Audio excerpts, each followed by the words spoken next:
any questions? I wanted to ask a question. I wanted to ask you a question. Maybe you can clarify this.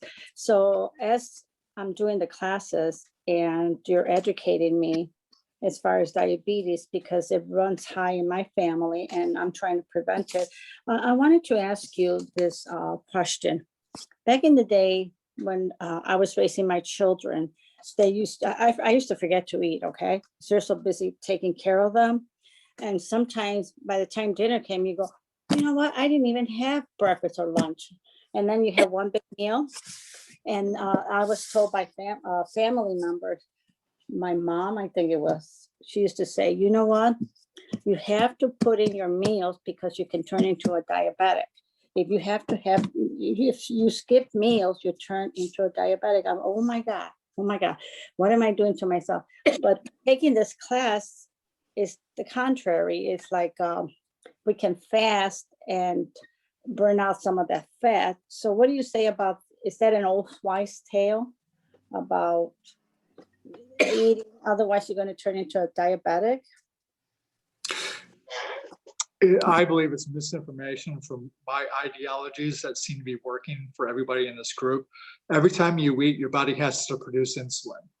Diabetes is an insulin problem. Diabetes, people should not have type 2 diabetes. Type 1 diabetes is completely different. Their pancreas don't produce any insulin, so they have to take insulin. Whereas type 2 diabetes is, I hate to say this, but it's just the truth. It's self-inflicted. It's self-inflicted. Unless you have a genetic mutation, you did this to yourself. So, I also realize that there's a lot of bad information from the mainstream media and from your doctors, because you know how I feel about doctors. It's all about drugs for them. So a cured patient is a lost customer, according to them. So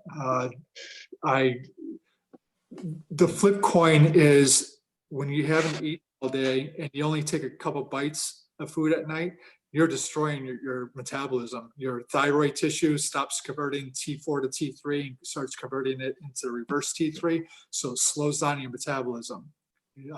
It starts eating away at your muscle tissue, and that slows down your metabolism even further. Your muscle actually eats about 20% of the calories that you consume. Your brain does the same thing. Your brain consumes about 20% of the calories that you consume as well. Your liver uses about 25%, because your liver is the engine in your body. So your liver has so many responsibilities. And when you start clogging it up with fat, it can't perform those functions. So it starts like if you haven't worked out for a while and you walk up a flight of stairs, you're exhausted. So when you start clogging your liver starts getting exhausted and you can't perform what it's supposed to be doing to keep you healthy. So yeah, losing the body fat, keep your body moving. You should be working out 5-6 days a week, not just once or twice. Or some people in this group are even less than that. So you have to move. Yeah, that's, our bodies are designed to move.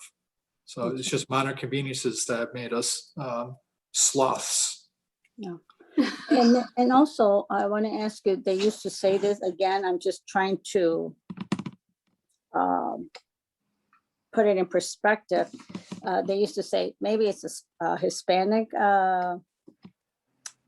theory, I don't know. They say if you have like trauma or something scares you traumatically, you can turn into a diabetic.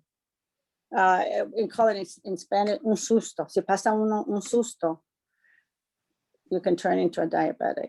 Susto means shock. Okay. Definitely stress. That's one of the reasons why some of us are in this group, because stress is what initiated diabetes. Because when you get stressed out, you remember, as I said earlier, I think you weren't on here, but when you drink coffee, it stresses your body. Same thing. Our bodies react to stress no matter what kind it is, whether it be physical, whether it be emotional, whether it be trauma.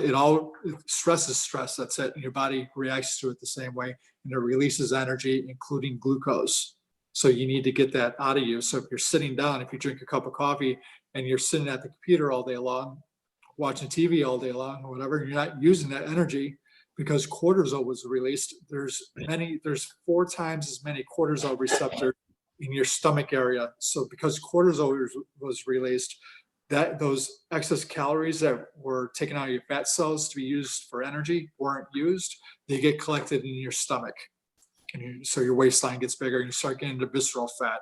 Visceral fat is the reason why type 2 diabetics have type 2 diabetes. It also is the reason for heart attacks and many other diseases is the visceral fat.